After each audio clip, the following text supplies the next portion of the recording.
Mesdames, Mesdemoiselles, Messieurs, bonsoir, bienvenue à ce journal de Numérica TV dont voici tout de suite les titres.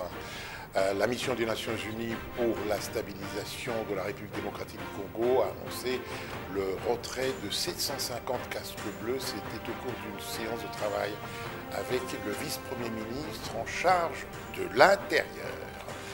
Le calendrier électoral pour les élections des gouverneurs sera publié ce mardi. Selon le président de la CENI, ce calendrier concerne 11 provinces où l'absence a été juridiquement constatée.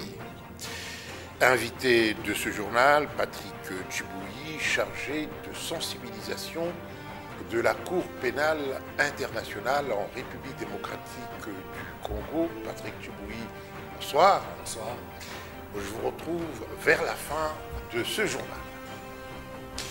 Direction est du pays, des hommes armés non encore identifiés ont enlevé la nuit dernière 2 prêtres de la paroisse catholique Notre-Dame des Anges de Bouyouka dans la chefferie de Bachou au sud du territoire de Béni dans la province du Nord Kivu. Selon les sources du diocèse de Butembo-Béni citées par Radio Okapi, il s'agit des abbés Pierre Akilimali et Charles Kipassa. Les mêmes sources rapportent que les ravisseurs ont également emporté 2 voitures et 2 motos de la paroisse qu'ils auraient abandonnées non loin du parc national des Virunga. La conférence épiscopale nationale du Congo a condamné cet enlèvement et dénoncé le climat d'insécurité.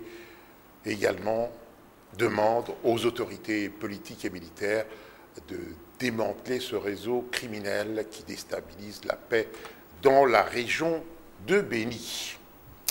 Séance de travail ce lundi entre le vice-premier ministre en charge de l'Intérieur et une délégation de la mission des Nations Unies pour la stabilisation de la RDC sur la table, évaluation de la collaboration entre le gouvernement et la MONUSCO représentée par Maman Sidikou. Félix Ilunga, reportage. La réunion s'est déroulée en présence du commandant adjoint de la force onusienne, du vice-ministre de l'Intérieur ainsi que des responsables des services de sécurité de la République démocratique du Congo. À l'issue de cette rencontre, le chef de la MONUSCO a annoncé le retrait de 750 casques bleus de la République démocratique du Congo conformément à la feuille de route en discussion avec les autorités congolaises. Parce qu'il faut s'assurer qu'on part, mais il faut s'assurer que les endroits que nous laissons derrière nous sont bien couverts par les forces armées du Congo, par les forces de sécurité du Congo, pour que la protection des populations soit réellement assurée. Les 2 parties ont convenu de resserrer davantage leurs liens en vue de relever les défis sécuritaires et humanitaires dans les zones en proie à l'activisme de groupes insurrectionnels, principalement le Kasaï. Nous avons parlé du Kasaï, de la grande conférence de paix, le forum qui va être organisé incessamment là-bas.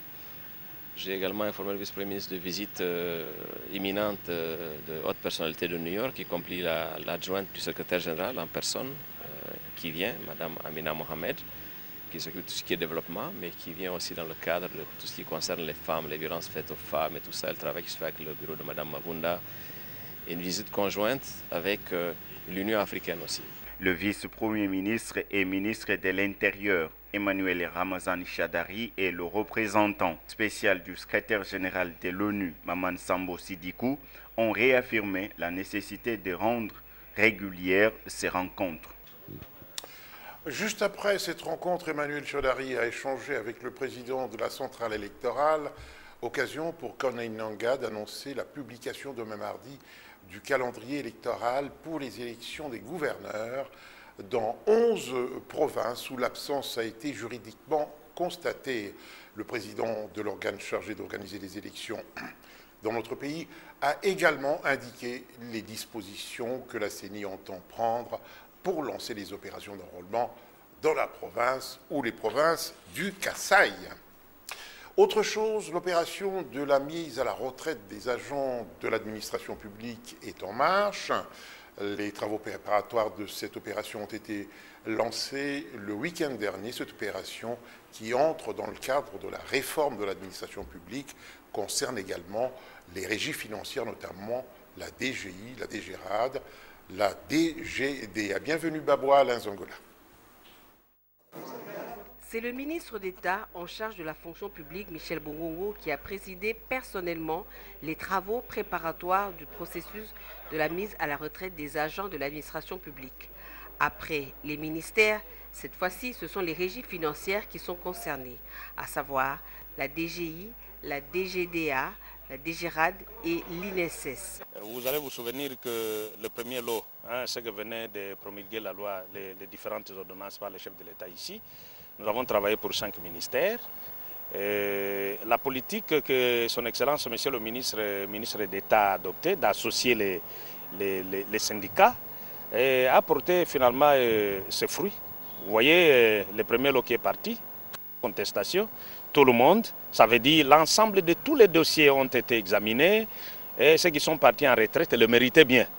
Ça avance, comme on a bien démarré, on voudrait aussi atterrir dans de bonnes conditions. Donc, dans ce sens que le premier lot qui vient de partir, tout le monde est content. Content pourquoi? Parce que dans le temps, les gens ne voulaient pas aller à la retraite. Mais avec l'effort que le banc syndical a apporté avec le gouvernement, ceux qui vont partir seront quand même les bienheureux par rapport à ceux qui sont sortis depuis 2009-2010. Si aujourd'hui on peut dire qu'un huissier, le dernier, doit avoir quelque chose de consistant, ça va aussi encourager ceux qui sont restés pour accepter aussi la retraite. Une fois de plus, le ministre d'État a insisté sur le fait que la mise à la retraite ne doit surtout pas être considérée comme une sanction. Quand l'ancien Premier ministre Adolfo Mozito semble prendre les ailes d'un oiseau de mauvais augure, en tout cas il analyse, dans une tribune qu'il a publiée aujourd'hui, le député national prévient que d'ici fin 2017, la population et les fonctionnaires de l'État en particulier perdront 50%, pas moins, 50% de leur pouvoir d'achat. Mozito s'appuie, dit-il, sur les prévisions du Fonds monétaire international, ce qui, dit-il, amplifiera la crise sociale et donc la misère des populations.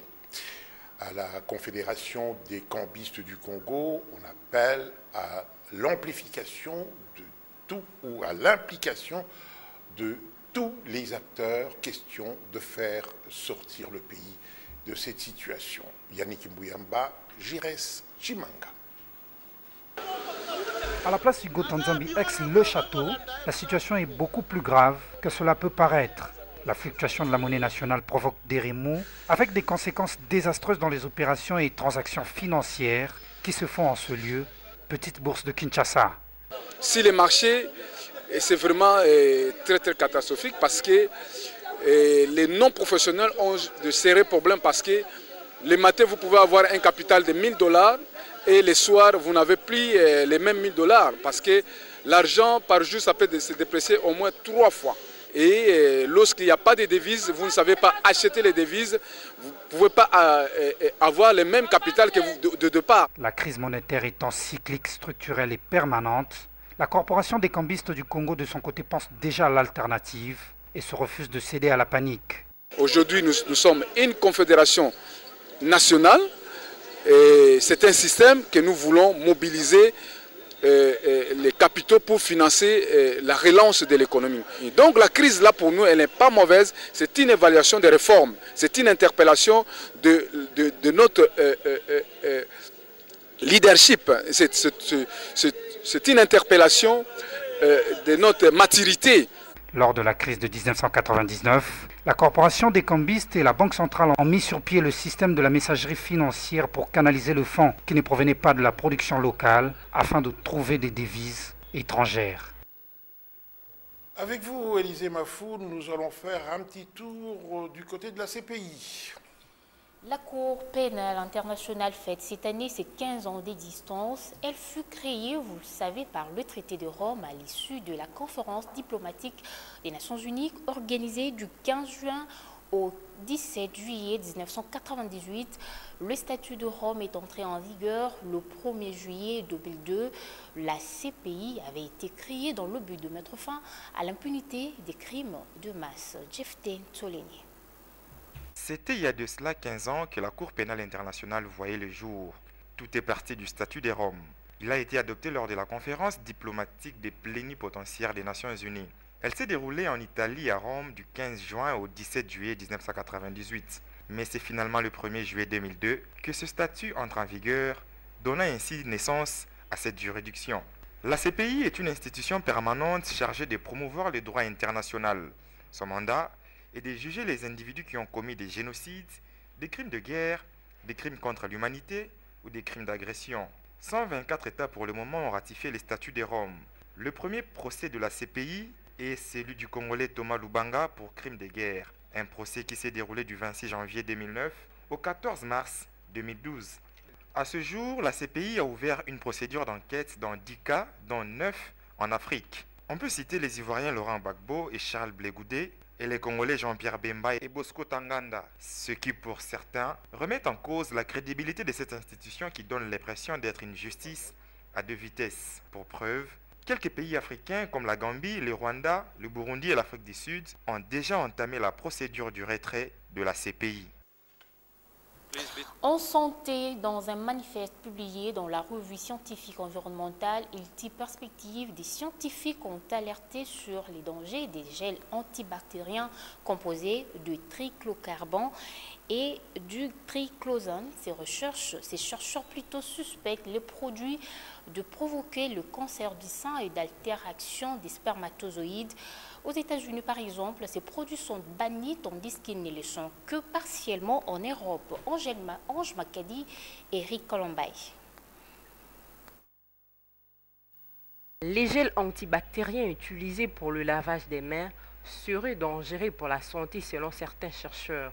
Dans un appel à la prudence, ils mettent en garde contre les triclosanes et les triclocarbones présents dans ces produits. Dans notre pays, comme vous le savez, madame, que nous avons maintenant l'apparition ou la prolifération de gels antibactériens que nous utilisons dans nos ménages, nous aide à éliminer, selon, n'est-ce pas, la propriété de ces produits, des bactéries auxquelles nous entrons en contact.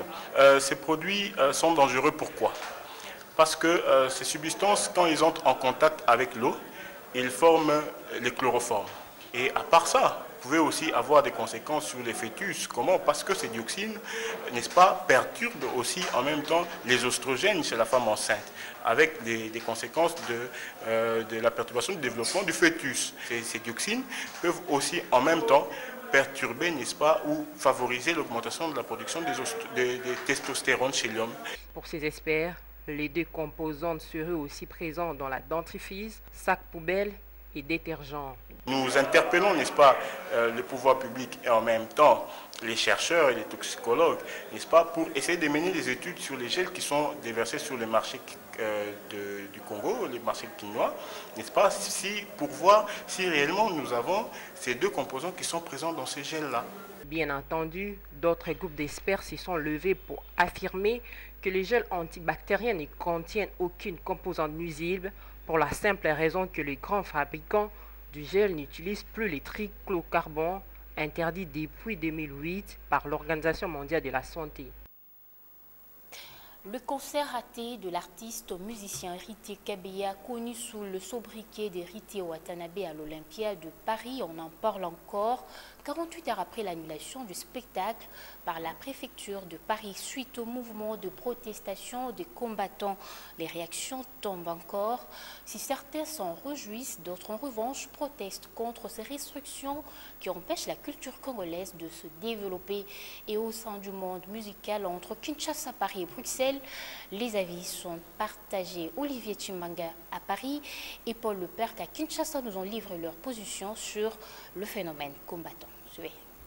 Peu avant 17h, ce samedi-là, tout était fin prêt. Le chanteur et son groupe ont même été à l'Olympia dans la salle pour la balance. Juste après, ce sont les mouvements de protestation des combattants qui poussent la police à annuler le concert. Plus d'Olympia pour héritier, ce qui dans la peau de l'artiste ne doit pas être facile à vivre. Ça fait très mal, je suis un artiste.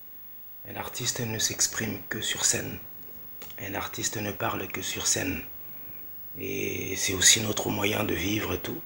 Et au-delà du radicalisme de combattants, Olivier Chimanga, virtuose de la guitare, vivant à Paris, affirme que le problème vaut la peine d'être traité dans son fond. Nous savons tous que le pays va très mal. Le Congo va très mal. Je pense que la réaction de nos frères résistants ici dans la diaspora, c'est juste pour interpeller ceux-là qui nous gouvernent. Paul Leperc du groupe Jafrose est un de ceux qui se produisent et à Kinshasa et à l'étranger sans problème, avec un public et un style tout à fait différent. Il fait lui une autre lecture de ses concerts ratés du chanteur héritier et de son groupe à l'Olympia. À cause de ce qui s'est passé hier, beaucoup de chaînes internationales ont parlé de ça. On relaie le message. Donc on a parlé de ça. Héritier Watanabe, je sais qu'il n'a pas fait son concert, je regrette, mais il y a son nom.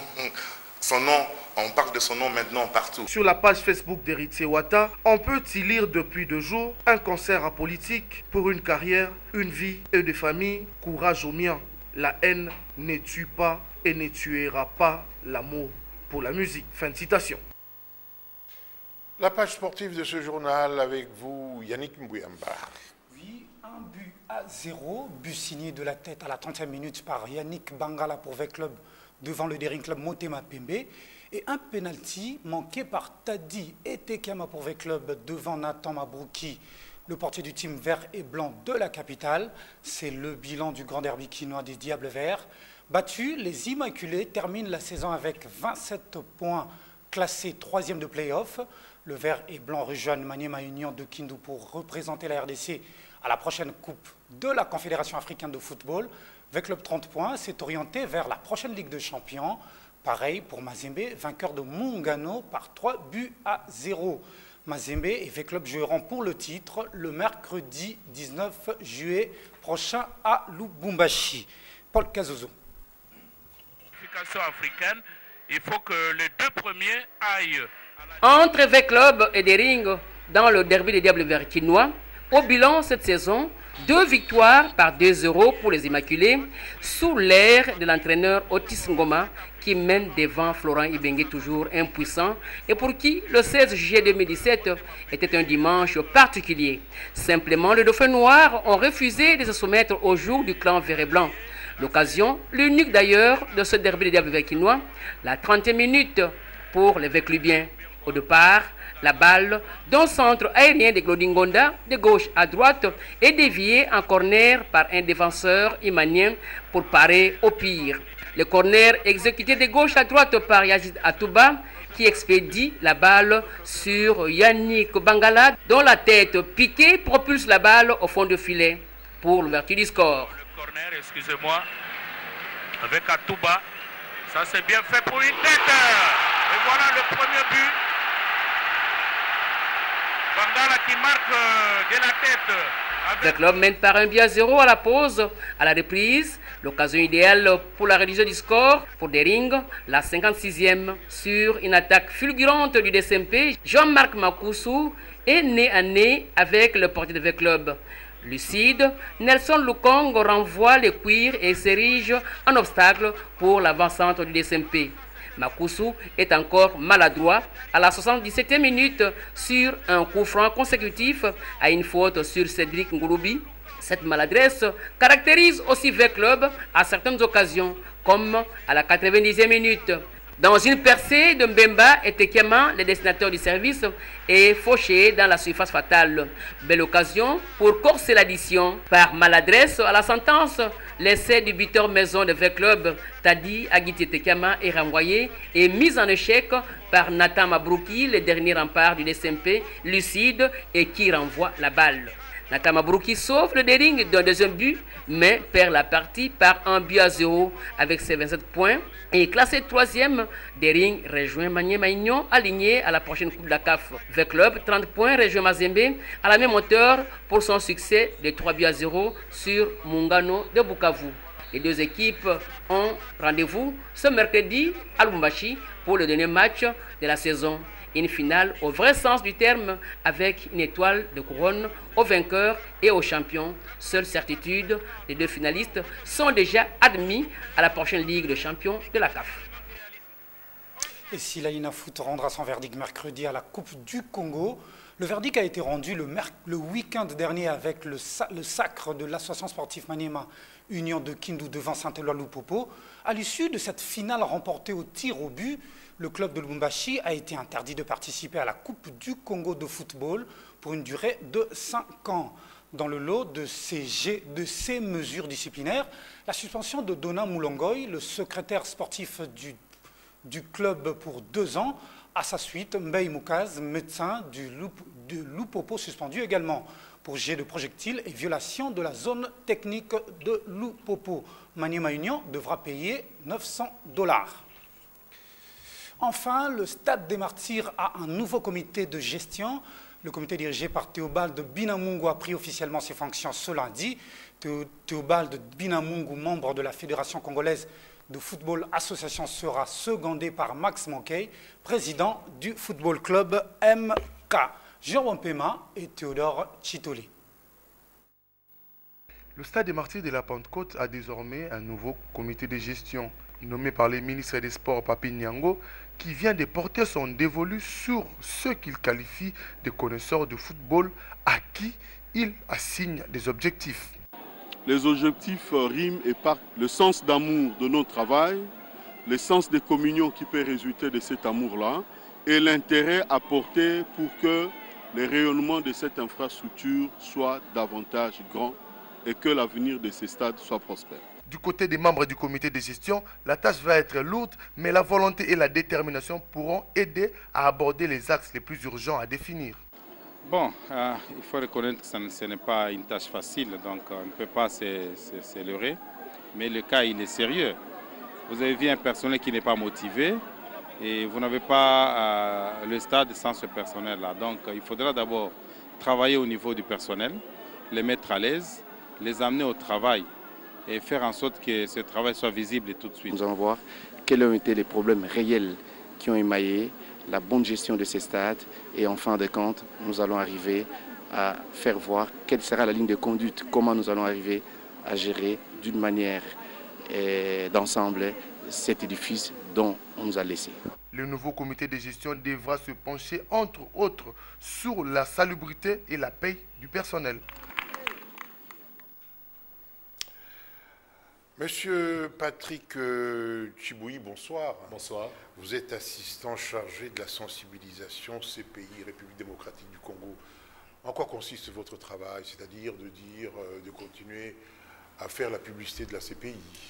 Bon, publicité, c'est pas le mot, c'est pas vraiment le bon mot.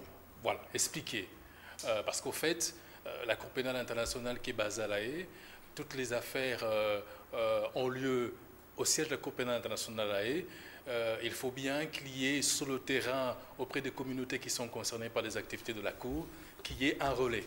Et ce relais est fait justement par ce qu'on appelle l'unité de la sensibilisation, qui est un peu la face visible de la Cour pénale internationale. C'est elle qui communique avec les communautés, qui communique avec les populations, qui permet aux communautés de suivre ce qui se passe à La Haye, les procédures qui se passent à La Haye concernant différentes affaires. Et donc, nous sommes là pour maintenir le dialogue, maintenir la communication sur ce que fait la Cour pénale internationale, sur ce qu'est son mandat et comment est-ce qu'elle est organisée, et particulièrement sur le déroulement des affaires. La bonne caméra, c'est celle-ci, merci. Alors, puisque nous en sommes à la sensibilisation, vous savez, le commun de mortel entend parler de la... comment on appelle encore du statut de Rome. Il n'en sait pas grand-chose. Oui, effectivement, peut-être qu'il y en a certains qui se posent encore des questions. C'est l'opportunité, c'est notre travail justement d'expliquer. Et merci pour l'opportunité que vous nous donnez de pouvoir le faire dans cette édition d'information. En fait, le statut de Rome est ce traité international dont nous célébrons l'adoption aujourd'hui. Le statut de Rome qui a créé la Cour pénale internationale a été adopté par les États à Rome à la suite d'une conférence diplomatique, comme ça a été bien reporté dans le différents reportages. Dans l'excellent reportage. Excellent reportage, comme vous le dites, et merci à Numérica pour ce bon travail. Donc, du 15 juin au 17 juillet 1998, les représentants des États se sont retrouvés à Rome pour discuter sur la création d'une juridiction pénale internationale. Et c'est le statut de Rome qui a donné naissance à la Cour pénale internationale. À vrai dire, le mois de juillet est un mois particulier pour la Cour pénale internationale parce que d'une part, nous avons l'adoption du statut de Rome un certain 17 juillet 1998, et nous avons l'entrée en vigueur de ce statut de Rome un certain 1er juillet 2002. Et donc, les États ont décidé, finalement, au regard de ces deux dates, qui sont des dates extrêmement importantes pour la Cour pénale internationale, donc le 17 juillet et le 1er juillet, les États ont décidé, les États partis, aujourd'hui nous avons 124 États partis, ont décidé de célébrer le 17 juillet comme étant la journée de la justice pénale internationale en mémoire de cet instrument fondamental qu'est le statut de Rome qui donne existence à une juridiction pénale internationale permanente, la première, ça n'a jamais existé, et une juridiction pénale internationale qui est complémentaire des juridictions nationales. Donc, à vrai dire, au regard de ce souci qu'a chaque État de privilégier sa souveraineté, parce que dire le droit, juger des personnes pour les crimes commis sur son territoire, c'est un des attributs de la souveraineté d'un État. Et le fait que la Cour pénale internationale ne vient pas remplacer le système national, elle permet de sauvegarder cette souveraineté dans la mesure où les États disent c'est à nous que revient d'abord la première responsabilité pour juger les auteurs de crimes graves, pour mener des enquêtes par rapport à ces crimes, et la Cour n'intervient que si nous n'avons pas la volonté et si nous n'avons pas la capacité. Donc, par l'adoption du statut de Rome, d'une part, nous avons la garantie que les États ont leur souveraineté protégée, et d'autre part, nous avons également la garantie que l'impunité des crimes internationaux ne sera plus laissée à la merci de tous. Avez-vous l'impression que depuis la ratification du traité de Rome, la Cour ne s'est pas un peu écartée de son objectif ou de l'entendement qu'en avaient les signataires, parce que aujourd'hui on a l'impression que beaucoup d'États souhaiteraient se retirer tout simplement? Non, je ne pense pas Vous ne pouvez pas penser le contraire. Bon, je parle des faits, à moins qu'on me donne des faits contraires qui pourraient aboutir à cette conclusion. Mais de toute façon, justement, la raison d'être de lutter de la sensibilisation, c'est de maintenir le dialogue pour faire comprendre aux uns des autres qui ont peut-être des appréhensions, qui ont peut-être des critiques, fondées ou non fondées, leur faire comprendre comment fonctionne exactement la Cour pénale internationale.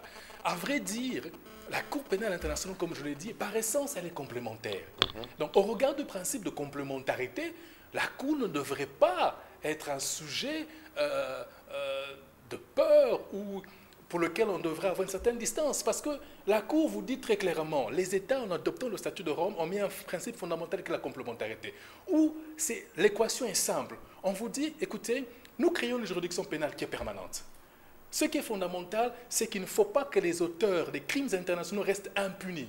Parce que ce que nous avons vécu hier avec ces crimes atroces qui ont été commis, on ne veut plus les vivre. Puisque hier, seuls les États avaient le monopole de la répression des crimes internationaux et que si ces États n'agissaient pas, on ne pouvait rien faire d'autre. Maintenant, avec la Cour pénale internationale, il y a un second degré, un espoir pour les victimes. Vous voulez dire que l'impunité a cessé d'exister? Non, ce serait que de rêver, de penser qu'avec l'existence de la Cour pénale internationale, l'impunité a cessé d'exister. Mais même devant les juridictions nationales, vous pouvez avoir des juridictions aussi efficaces pour lutter contre des crimes qui sont commis sur le territoire national, que ce soit l'escroquerie, que ce soit les viols. Est-ce que cela voudrait dire qu'on n'aurait plus de cas de viol?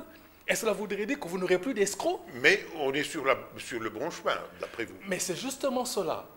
Le plus important, c'est d'avoir un système qui existe. Et ce système, il est là. Ce système a été mis en place pour lutter contre l'impunité des crimes graves, en disant on se partage.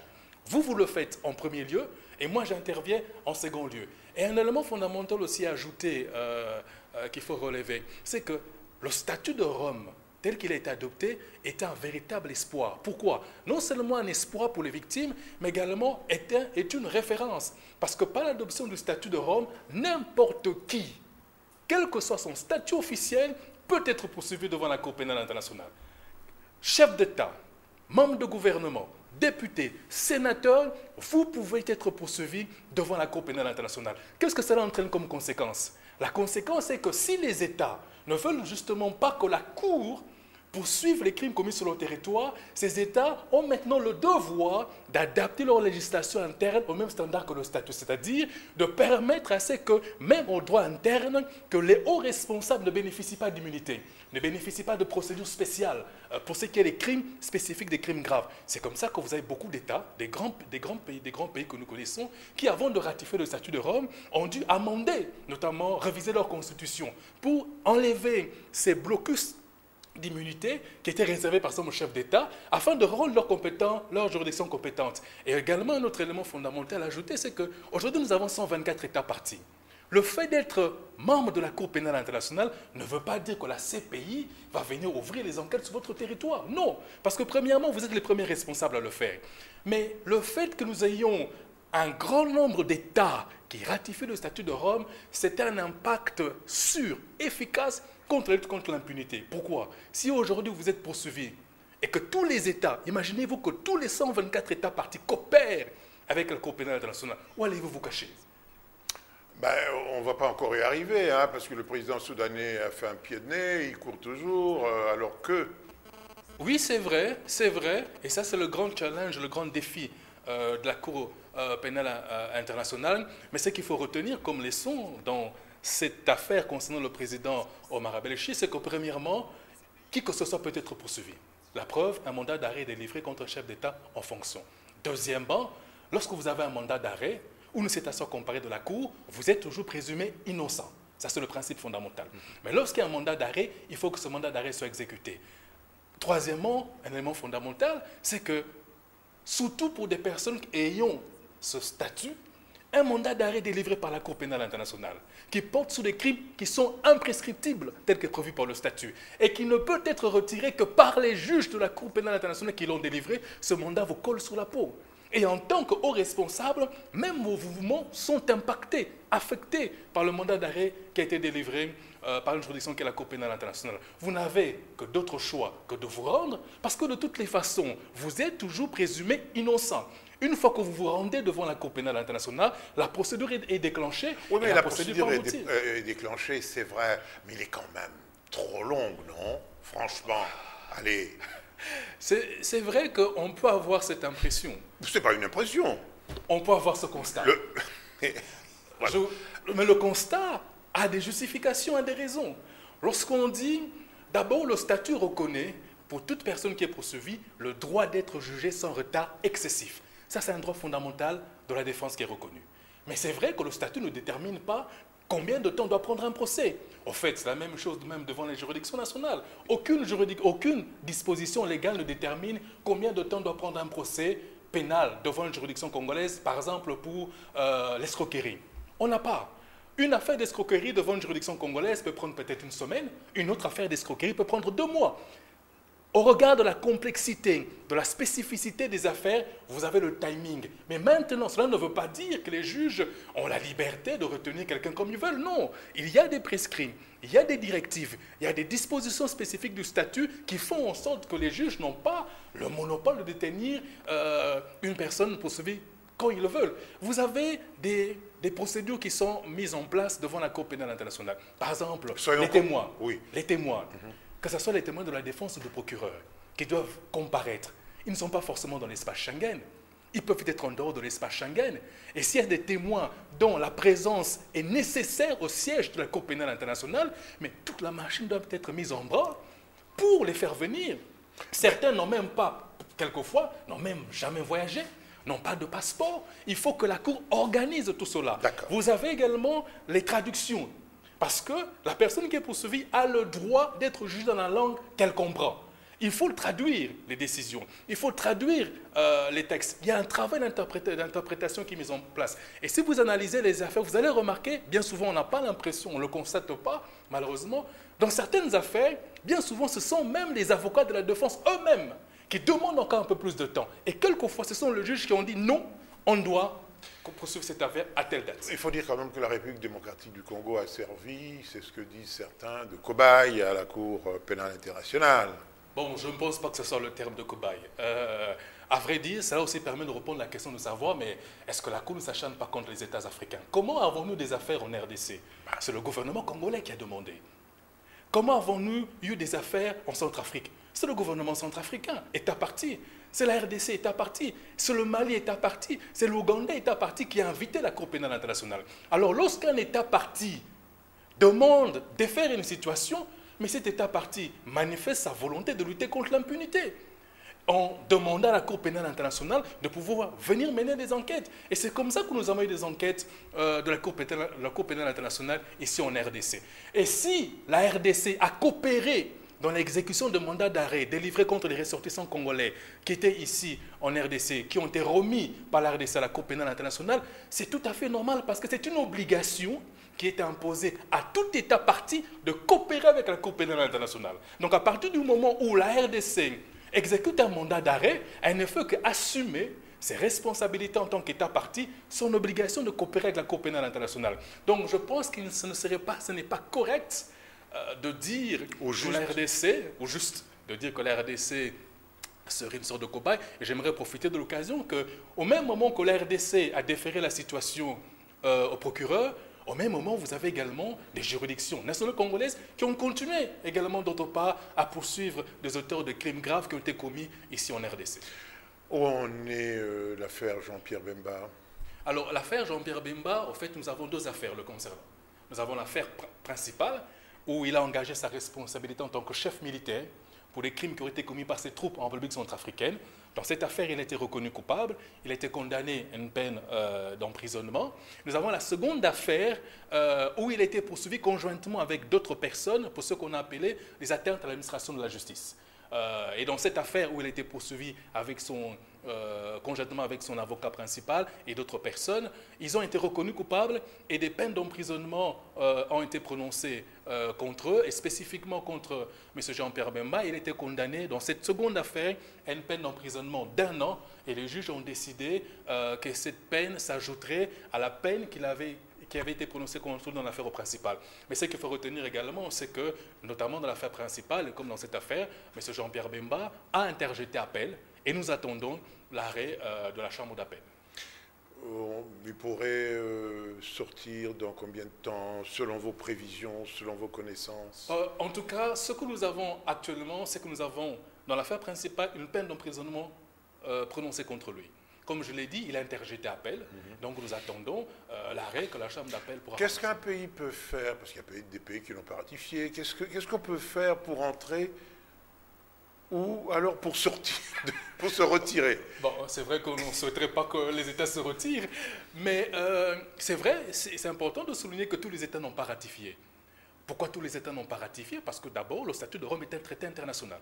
Et en tant que traité international, on n'impose pas un traité international à un État. L'adoption, la création de la Cour a été faite par voie conventionnelle. La voie conventionnelle qui a été choisie, c'est l'adoption d'un traité. Et un État qui est souverain a le droit ou non, a le droit de ratifier ou non le statut de Rome, a le droit de ratifier ou non un traité international. Et donc, si vous décidez de le ratifier, évidemment, vous avez des procédures qui sont prévues généralement dans les constitutions pour déterminer quel est l'organe en interne qui peut poser cet acte de ratification et vous déposez votre instrument de notification au secrétaire général des Nations Unies. Pourquoi? Parce que c'est lui qui a été choisi par les États comme étant le dépositaire du statut de Rome. La Cour est complètement dépendante des Nations Unies. La Cour n'est pas une agence des Nations Unies, mais simplement les États ont décidé de déterminer qui va commencer à détenir les instruments de ratification. C'est ce qu'on appelle en droit international le dépositaire. Et le dépositaire qui a été choisi, c'est le secrétaire général des Nations Unies. De la même manière que c'est le secrétaire général des Nations Unies qui reçoit les instruments de ratification, si un des États membres veut partir, il va dire au dépositaire, écoutez, moi je me retire. Quitte au dépositaire à informer tous les autres États membres qu'un d'entre vous s'est retiré. Et donc, l'article 127 du statut de Rome prévoit le mécanisme, d'une part, par 127, on reconnaît à un État le droit de se retirer, de la même manière qu'un État... Et la poursuite va durer combien de temps avant qu'on se retire? Le statut de Rome dit très clairement que d'abord, vous notifiez au secrétaire général des Nations Unies votre instrument de retrait, que vous notifiez ce retrait, et le délai minimum exigé par le statut de Rome, c'est 1 an. Ça voudrait dire que vous ne deviendrez qu'un État non parti, un État tiers, après un délai d'1 an après la notification. Mais vous pouvez dire, moi, le retrait va prendre effet 1 an et 6 mois après, ou 2 ans après. Mais ça ne peut pas être moins d'1 an. Maintenant, pendant cette période où le retrait n'a pas encore pris effet, vous restez membre dans la mesure où, par exemple, les mandats d'arrêt qui avaient été délivrés, alors que votre retrait n'a pas encore pris effet, vous devez l'exécuter. Un exemple, un État veut se retirer parce que, par exemple, la Cour a délivré un mandat d'arrêt contre un de ses ressortissants. Il est fâché, il dit, moi je ne suis pas d'accord, je vais me retirer. En décidant de déposer son instrument de ratification, cela ne veut pas dire que cet État n'est plus obligé d'exécuter le mandat d'arrêt. Comme le mandat d'arrêt a été délivré avant les faits d'1 an, il va déposer son instrument de ratification, mais pour ce mandat délivré avant le fait de retrait, il doit l'exécuter. C'est la même chose également pour les obligations financières. Comme le budget de la Cour, ce sont les États qui le financent, pour justement éviter que les États utilisent cela comme un chantage, parce que tous les États contribuent. Si, imaginez-vous, un État comme ça décide, écoutez, je ne suis plus d'accord avec vous, je me retire, alors que par exemple, il a apporté 20% du budget, vous imaginez quel chantage il peut exercer. Ah, maintenant, le statut dit, ces obligations financières, avant l'effet du retrait, étant donné que vous êtes engagé, vous devez les payer. Quand il est fâché, je ne sais pas s'il continuera à les payer. Mais en fait, c'est une obligation. D'accord. Il est obligé de payer. Et le cas Gbagbo, par fidélité, il a eu la gentillesse de me recevoir quand il était président, alors je pose la question. Il faut aussi savoir que, étant donné qu'une décision n'a pas encore été rendue à son encontre, le procès est en cours, il est présumé innocent. Et nous attendons... Ça dure, cher ami. Nous attendons la décision que les juges vont rendre. Mais ça dépend. Vous savez savoir qu'à un certain moment, nous avons eu une certaine pause parce qu'il était question de savoir, de statuer sur son état de santé, s'il était apte de pouvoir poursuivre la procédure. Et ça, la Cour étant soumise à l'obligation de garantir les droits de la défense, il a fallu donner l'attention nécessaire pour que véritablement on détermine s'il y avait un problème avec son état de santé et s'il pouvait poursuivre la procédure ou pas. Ce sont des éléments qui, lorsqu'on doit les analyser, il est clair que ça fait un impact sur la durée de la procédure. Vous êtes un bon défenseur, tiens. Non, je ne pense pas que c'est une question de défense. Et d'ailleurs, avec le bilan de la Cour, c'est aussi l'opportunité d'entendre les avis des uns des autres sur ce qu'est la Cour pénale internationale. Et c'est ça même l'intérêt d'une structure qui est la Twitch, parce qu'au fait, la Twitch, c'est quoi? C'est pas simplement je vous informe puis moi je parle. La Twitch, c'est je vous parle, vous me parlez, on échange, on discute. C'est ça la sensibilisation. Ce n'est pas une simple communication. Je viens vous dire, bon, on a décidé ceci et puis je pars. Et c'est cette interaction qui permet justement de clarifier, de mieux comprendre les attentes des uns des autres sur la Cour pénale internationale et de mieux expliquer comment la Cour fonctionne. On a du plaisir à vous entendre parler. Patrick, il faut qu'on s'arrête quand même un moment. Le journal, c'est le journal. Merci d'être venu nous sensibiliser autour de cette Cour C'est moi qui vous remercie au nom de la Cour pénale internationale, qui remercie Numérica pour cet espace que vous nous avez donné. C'était un plaisir. Merci. Ce journal est donc terminé. Qu'est-ce que nous pouvons dire? Sinon, vous dire que la revue de presse, eh bien, nous ne l'avons pas ce soir, bien malheureusement, c'est pour des problèmes techniques. Vous qui nous suivez à Paris, eh bien, nous vous disons bonsoir. Vous qui nous suivez à Londres également, Bruxelles, Beijing et partout sur le bouquet CPLA TV, canal 98. Vous avez eu également le plaisir de suivre Patrick Tchibouyi. Merci À demain pour un autre journal. Bonsoir.